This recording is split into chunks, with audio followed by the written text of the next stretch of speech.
You are now listening to 15 Minutes of Fame Radio. Let's go! Good, what's good? How y'all doing? Restore order, we in the building. Another Monday.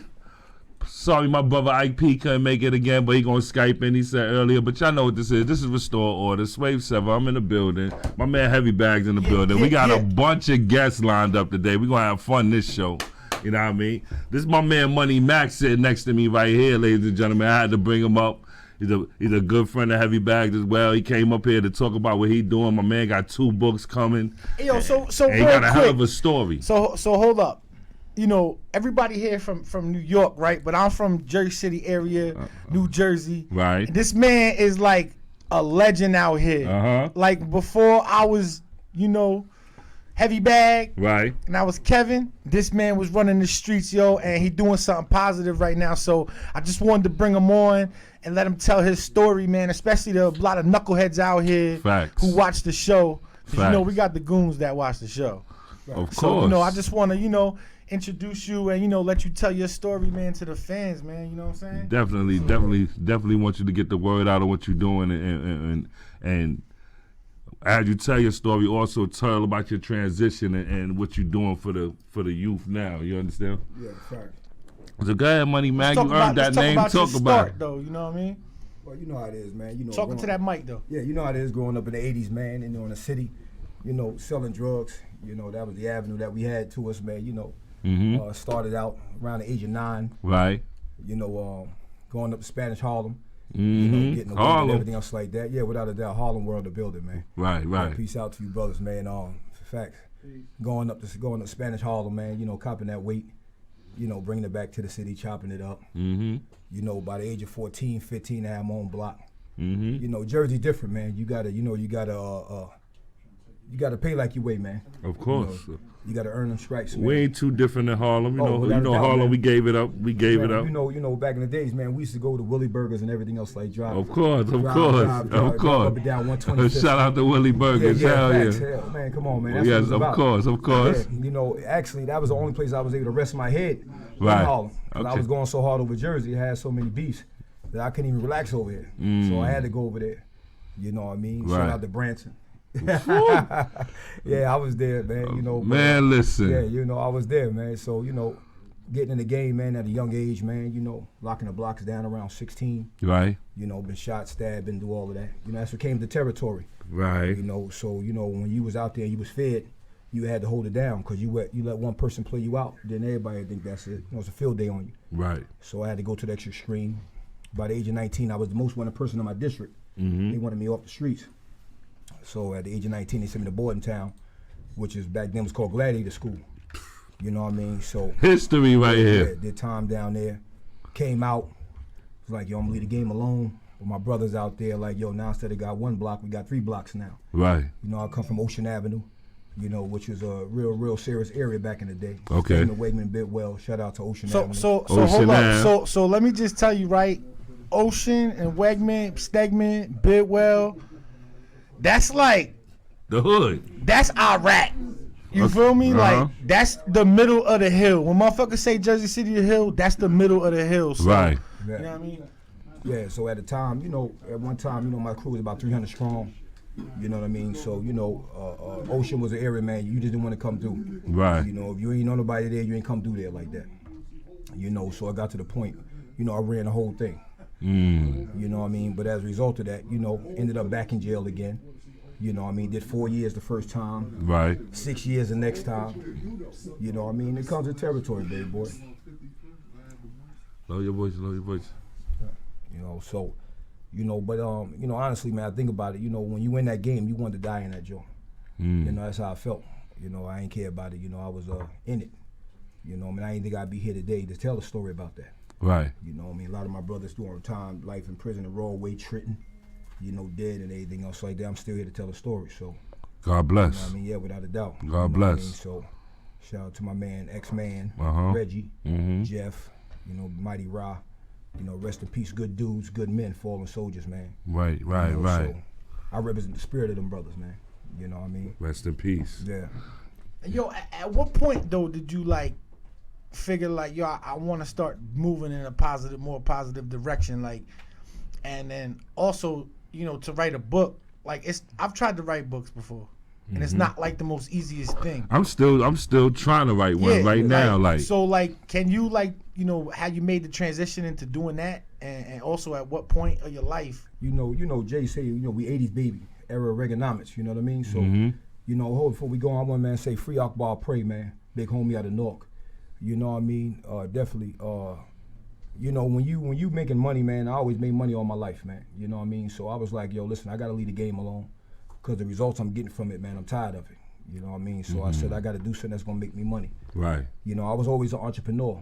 You know what I mean? So that's the street breed, those. Yeah, so I was just using my talents in the wrong way. So I said, listen, I was actually in prison. This Italian dude pulled up on me. He was like, yo, listen, man.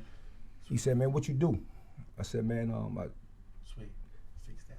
Just turn that a little bit. I told him, man, I said, I said, man, sell drugs, carry guns, man. That's what I did all my life. He's like, man, you want to know about creating companies, starting your own business? I said, man, you going to teach me? You know what I mean? So he started teaching me and everything else like that, but I just ran with it. Right. Going to the library, prison, reading, doing what I had to do. So when I came out, I was living in a shelter in Brooklyn because I didn't want to come back to Jersey because who I was over here. So I wanted to give myself a chance. So they had me living in Brooklyn. Came home with like $57 in my pocket. I was a personal trainer. Actually, I was a bike messenger. Then I became a security guard working at Chelsea Pier. Became a personal trainer, my own personal training company. Got into real estate, started my own real estate company. Then became private equity, venture capital. And I just took it from there. You know what I mean? Because one of the things they don't want us to do is get that game. It's easy. Once you see what they doing, you like, we should have been doing this a long time ago. Right. If I'd have known that you could just use your credit to get a car, I wouldn't have been shooting. I would have been doing what I had to do. Right, negative way to get them joints, man. Man, listen. You know what I mean? So, and that's what made me make the transition, man. I started seeing it was better to make money legally than illegally, and it's easier. You know what I mean? So, especially when you got that mentality of getting it. Yeah, the streets definitely give you that hunger to get out there and get it. Once you got that hunger to get money, it really don't stop. And you know what I mean? You start looking at other means to get it legally because you don't always want these fucking dogs sniffing down. You know what I mean? You don't always want to be on the run. You don't always want to be looking over your shoulder. So you start looking for ways to get it legally. But the streets definitely put that tunnel vision, that go-getter spirit in you. Yeah. That's 100. So you got 2 books out now, right? Yeah. From Prison to the Penthouse. How I went from the streets to Wall Street. And then I got the credit book, man, talking about, how to repair people's credit. Right now in America, there's 80 million plus people who got bad credit. That's crazy. Yeah, got bad credit, and they don't know. I'm one of them. And they don't know about law. You can get the things removed, and you got a lot of credit agencies charging some hundreds, some even thousands. Shit, I need that book now. Yeah, facts, man. That's a fact, cause I'm definitely one of them. Now, yo, which one came first? Actually, the Prison to Penthouse, or the? Well, actually, I wrote the credit book in prison in 2012. So the one that we got now is just a revised version, because I was in prison watching 60 Minutes. And I saw when they said there's 80 million plus people who got bad credit. Right. So I said, if 80 million plus people got bad credit, if I get 10% of them at $10 a piece, I'm always thinking money, man. Right. That era, man. Make money, take money, baby. That's what we about, man. Don't think McDonald's don't make sense, man. That's facts. I came up like that, man. So I wrote the book because I knew the laws, I knew how it worked.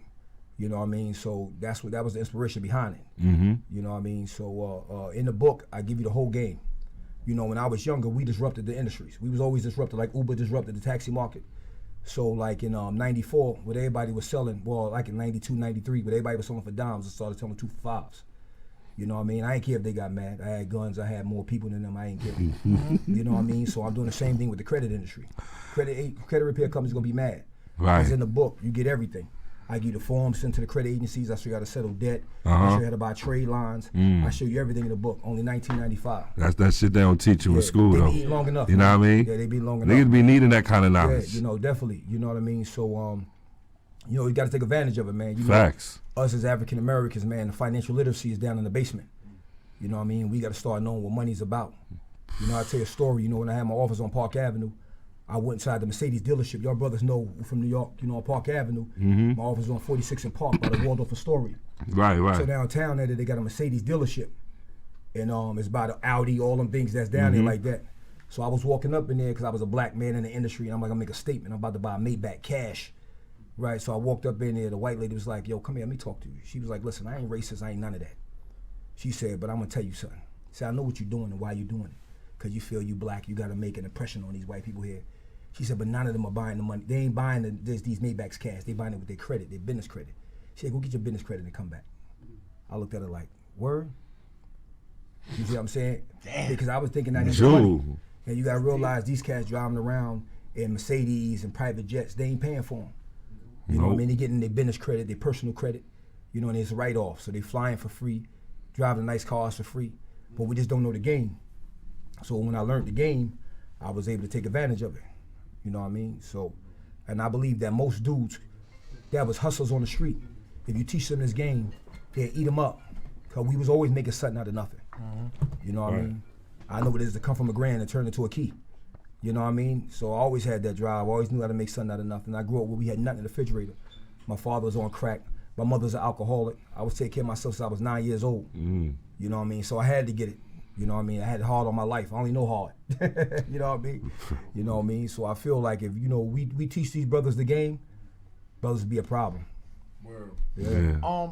Now, yo, like, what are, like, the actual books? You know, the Prison to the Penthouse. What is that actually about? Oh, it's my life is it story. just like a story? It's my life story. You know what I mean? From beginning to end. You know, from beginning to now. You know how I started off. You know what I mean?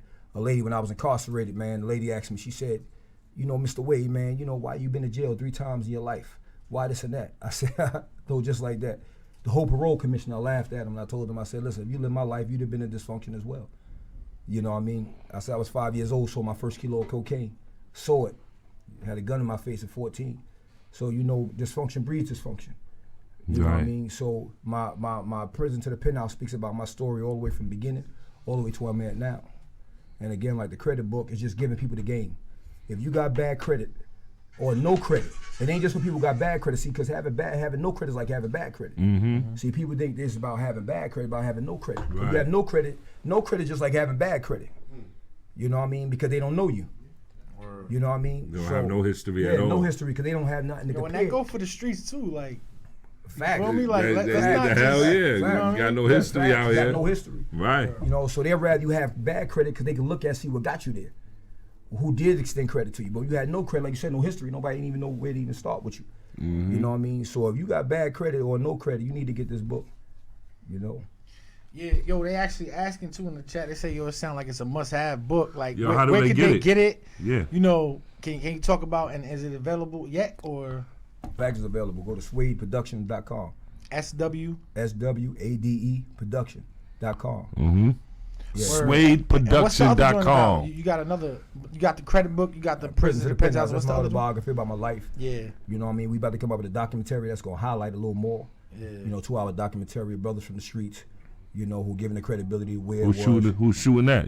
Actually, big homie from Brooklyn, man. Oh, yeah? Yeah, I live in Harlem, man. I live in Brooklyn, man. Oh, that's what's up. Been in Brooklyn for 20 years, man. Oh, yeah. That's what's, I'm in Brooklyn now myself, you know what I mean? I'm a Harlem nigga all day, but I live in Brooklyn right now. Hey, yo, so I got a question, like, off the, you know, off that real quick. What's your thoughts on, like, you know, guys going to Vlad now? Yeah, you know. Yeah, he just pulled up telling on me, so I'm about to go on Vlad very soon and everything else like that. No, but I'm saying, like, what you think about, like, you know, did you tell, you know, your whole story, or? No, I ain't going there yet. Okay. You know, I'm next up at bat with him. And I was listening to the big homie Glaze. Yeah. Because I know Glaze's brother, Kool-Aid and everything else like that. Right. But I was with a lot of big homies, man, in the feds, Tut, you know, King Tut, you know, Glaze. wow. Scooter, Lou Hobbs, all these things like this. So I think when you go on that show, man, you can't incriminate yourself, man. Not at all. You know, when I was listening to Big Homie, man, I was like, I thought he was playing when he was saying what he was saying. You know, the dude was like, yo, you murdered this, it's something I gotta take to the grave. I just ain't saying. And he was like, yeah, Vlad got a high. That's why Vlad interviews are a little. Yeah. I don't know what it is. That's why everybody tune in, because Vlad got a way of asking questions to make niggas just spill the beans. I don't know if he's working with the people. Yeah, nah, I don't know what's going on, but something ain't right. Certain questions you can't ask. But niggas be answering. That's the thing. Like, what the fuck? Well, that's why I asked. That's the problem. Niggas be running their mouth. It seemed like these guys are still chasing, like, clout. You gotta realize that. You know, when we was out there living it, we didn't know we was gonna be able to tell a story. You know, nobody thought about it. You just had to just live it. Mm-hmm. You wasn't like, yo, I'm going to be here in 2019, 2020 telling the story. Doing interviews and shit. That Yeah, was the fun exactly. thing for my mind. It was just like being out here representing, period. You know what I mean? Facts. So, you know, I'm here. You know, a lot of my brothers are gone. Mm-hmm. You know what I mean? And you know what's let me tell you something, man. Doing 10 joints, you know, doing 10 calendars, man, in the feds, man. You know, back when I went in the feds was a rough joint. And certain places you can go to, you know, can be real rough. You know what I mean? And being in a place like when I was in 94, I was in Bordentown. Bordentown was a rough joint. When you could walk through the prison, you feel the tension like you cut it with a knife. Mm-hmm. You know what I mean? Where cats waiting for you in the galley, man, taking your commissary like straight up. You know what I mean? When you get to a prison where the officer tell you, man, you got to get a knife to live around here. That's deep when you arrive in R&D and the officer telling you, man, you got to have a banger. You know what I mean? Mm-hmm. And cats can act like they want that. Even gangsters don't want that no more, man. Because you can live through it. You know what I mean? I used to have to come home, drive around the block 7, 8 times. You know what I mean? And it, you know, you think back on it, man, it was stressful. I lived it, but you asked me to do it again, I mean, it made me to the man that I am, but I wouldn't choose that lifestyle. Right. Like if I had a career choice, I'd be like, yo, I'm gonna choose that. You feel me? So people look at the game, but you gotta look at the other side. You see what I'm saying? So like, you know, homies ask me, yo, what's up with Kasachi? What's up with this dude? I said, man, you gotta understand, man, that crooked police come with the game. Mm-hmm. Snitchers come with the game. Even cats don't want to accept it. You know what I mean? Cats in the feds got 5K1 letters. You see what I'm saying? Gorillas. But they got them. You know what I mean? Because the cat, you only know a man in context. Cat don't want to do when the feds talking about, yo, you got 70 years. Cats, I saw cats, man, got their mothers locked up. You got their mothers locked up, sisters locked up. Got smacking the shit up. You see what I'm saying? And most people say what they'll do until you sitting there and be like, yo, you got 70 years to do. Hold on, I'll tell you this, and who said what, and who said this. And cats talk all that bullshit. Man, listen. But when you in that situation like that, that's a fact. I'm telling you. So, you know, you got to realize that, you know, people can talk that. I knew dudes, man, that put silencers in babies' mouths. Where the 300 bricks, man? Cats be like, oh, that was mean. Dudes wasn't thinking like that. Biggest I've been in the game for years. Animals, man. Cats ain't care.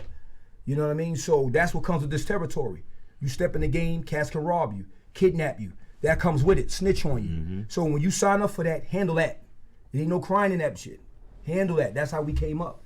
Police never even asked us to snitch. We come in, what's up? Who did it? Your mother. Fuck you. Okay, they knew it. They ain't coming to both, but they didn't ask us that shit. Because they knew how we was on it like that. You see what I'm saying? So, you know, but it comes with the territory though, man. You know what I mean? Yeah. So. Now, yo, as far as like out here now, you know, you see what's going on out here in Jersey City. Same shit. You ever like want to step in and try to change it? Well, definitely. Especially on those blocks. Definitely. You know, I got homies, man, that's still in the game, man. You know, I saw one today, man. I was at the mayor's. I actually met with the mayor of Newark. You know, Ross Barak. Took some pictures and everything together. Yeah. And I seen a brother there, man, that I raised up. And the brother see me, man, started crying, man. He's like, yo, man, I need a job, man. I need something to do. I'm like, yo, just call me, man. It's over. It's finished. Because we the change we want to see. You know what I mean? We got to bring it back. That's a fact. You know what I mean? We got to pull these brothers out because they just don't know.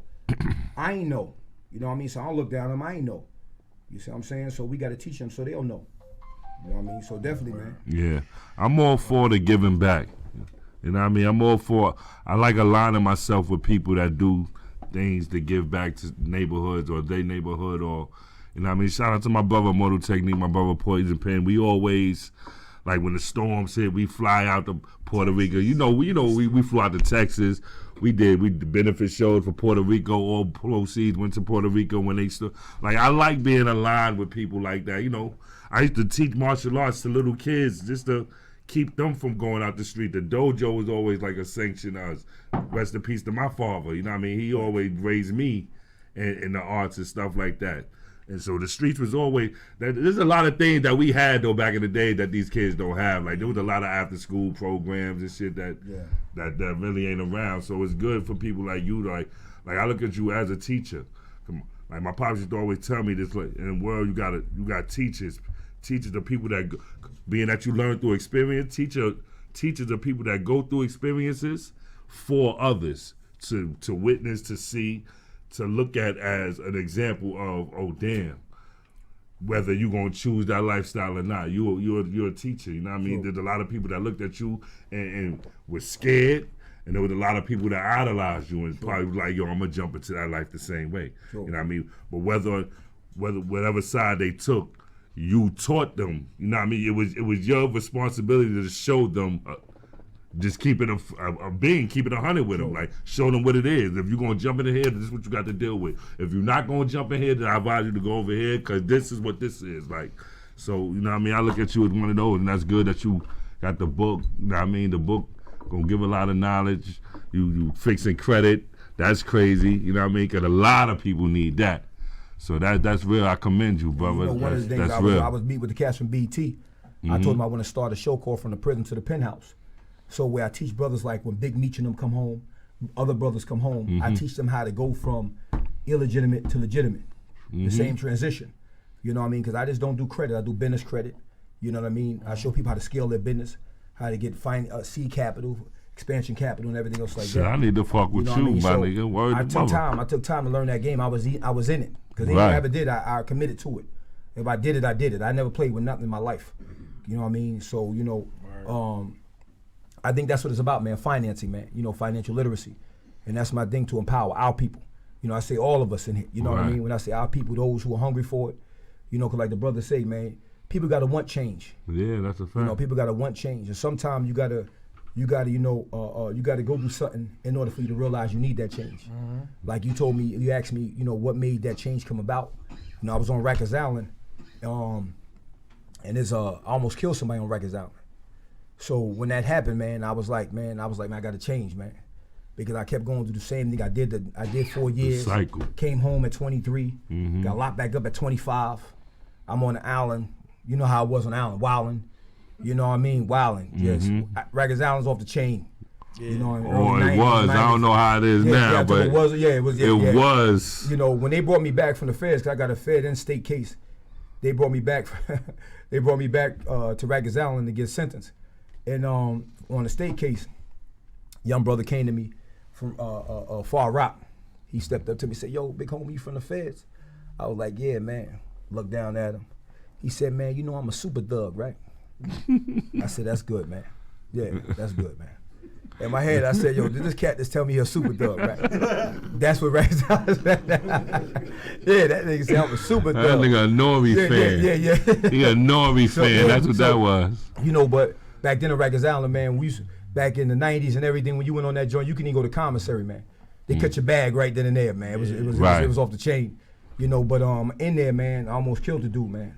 And I saw, you know, when you was in the dorms had like spiked beds. You know, like you got the spikes on the bed.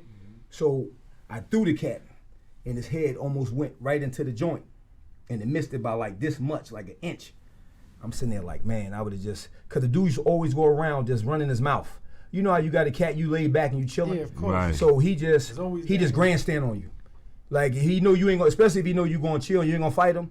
He just now he going in and in and in. So I used to be looking at him on the bed like, this clown. So one day, as it would have it, he and I got into it. You know what I mean? Right. I'm in there, they get duty, so sometimes everybody got to wash the bathroom out and everything else like this. So I'm in there washing. So you know, you like, man, homie, chill up. Let me just clean the bathroom, clean it up for y'all. He like, man, fuck that, I'm tired of you laying there. So I'm trying to chill, but you know it's in you. So you like, and so he always have on his slippers. And when he started the fight, he run back to the bed to go put the sneakers on. So why he gonna like I'm like so he like hold on. So why he gonna put the sneakers on? I'm right behind him. He don't even know it. So when he was bending down putting the sneakers on, I was about to just uppercut him. I said, nah, I ain't gonna do that 'cause I'm doing dirty. I just took him and threw him. But he almost hit the thing. So I went thinking like, man, I gotta chill, man. 'Cause this dude would have got killed. I'd have been, you know, I probably could have beat it, whatever, but I'd have had to be going through more litigation. Right. Talked to my little sister on the phone. She like, Shaman, you back in jail. You just came home doing 4 years. You back facing 6 years. You smarter than that. I'm looking at the phone like my little sister, I raised, she talking to me crazy. I'm like, man, I got to do something, man.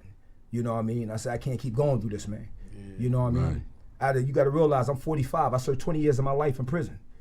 You see what I'm saying? That's what comes with this thing, man. You know what I mean? I looked in the eyes of a lot of men. You know what I mean? Some low, some high.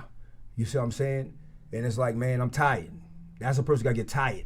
You know what I mean? You got to get tired. It ain't nothing to go into jail in that aspect. It is something, but it's nothing. Because we used to tell cats coming up, everybody can throw these up, man. You know, I had to tell you a story. I had to tell you this, John. I'm inside the feds, right? Cat from Rochester. He come in my cell because he mad. He trying to press Tut. So he trying to press Tut from Brooklyn. So he comes in there. So he said something to me crazy. So I said something back to him crazy. So, you know, I'm sitting by my room because in the feds, you got to put your headphones on to watch TV. Big homie, you know, you got to put your headphones on to watch TV. So I'm sitting there. He comes by my room. Yo, can I talk to you in the room? And he got his hand in his waist. So I know he got a knife on him. Man, call out some mandatory. Come on, let's go.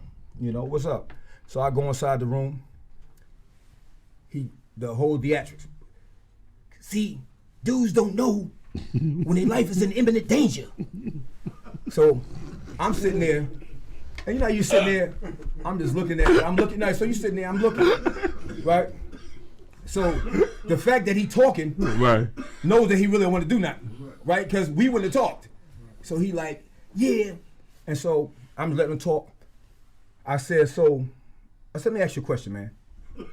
I said, let's say for instance, because I know you had a knife on him. Right. I said, let's say for instance you got a knife on you, right? And I say, if you stab me, what's going to come out of me? He goes, blood, like this. I said, all right. I said, so if I stab you, what's gonna happen? The knife gonna hit you and it's gonna break because you made a steel? I said, so what you gonna do to me that I can't do to you, man? I said, you think they made one knife? I said, you think you're gonna smack me, I'm gonna go on the table? I said, we're gonna fight every day. Every day they lock this thing out, me and you going at it. Forever. Hey. And so he said, no, I ain't coming here to talk, I just want you to listen. I said, see, that's the problem. You came in here already in your mind, made up how it was gonna go. Right. You see what I'm saying? But you didn't know that it's two sides to this thing. So in life, man, you put a rab in the corner, he's gonna fight the fight. Right. We grew up in the cities, man. I don't care where you was from, North, we from Jersey, from Harlem. Man, you had to grow up back in the days putting these up. You had to fight. That's a fact. Anybody gonna throw these up, man. That's how we grew up. You know what I mean? So nigga, what you saying? But now it's about thinking. You know, when I was young, I ain't think, I just did it. Today now, you know, I'm old, I think. You know what I mean? Because I can't afford it no more. You know what I mean? So that's where I'm at today. You know what I mean? Well, I want to commend you, yo, on you know how far you came, man. And yo, if anybody out there wants to know the whole story, please go cop the book, man. What's the Say it again where they can get the book from, man. Say it again. Go to Suede Production. SuadeProductions.com. SWADE Production. Put into the Penthouse. You need your credit. Your credit's messed up. Your credit twisted. Man, go get the book, man. Don't play with it. Go get it. 1995. And yo, real quick too, you know, you're welcome to come back. You know, I know we didn't really get to sit down and do a whole joint. We got some joints. Much love to you, brothers, man. You know, much love, bro. Commend you, man, and you know, we family. Anytime you need something, and anytime you got some like give back shit coming, you know. And anytime you doing something, you need some hands on. You know, like holla at me, like I like that giving back shit. Yeah, anytime you brothers need me, man, y'all holler, man. Yo, any shout out before we get cut to this commercial or what? Yeah, man, I want to give a shout out, man, to Brick City. Again, free my man Akbar Prey, the big homie. True 848, man. Definitely, man, Rollo. You know, Peter Barnes. You see what I'm saying? Big Adonis, rest in peace, Reggie, Money Making Reg. You know, Trib, you know what I mean? The whole Ocean Avenue, man. You know, Jersey City stand up, man. Chill Town. You know what I mean? Definitely, man. Yeah. Much love. Much love. Yo, we'll be back. Money Mac. Got Herb McGruff, Stan Spit in the building. Harlem in the fucking building. And yo, we do gotta talk about some Harlem. Legends in the we gotta building, talk about some Harlem shit though, all day, real quick all when we day, come back. all day. Yeah. 15 minutes of fame. You are now listening to 15 Minutes of Fame Radio. Let's go.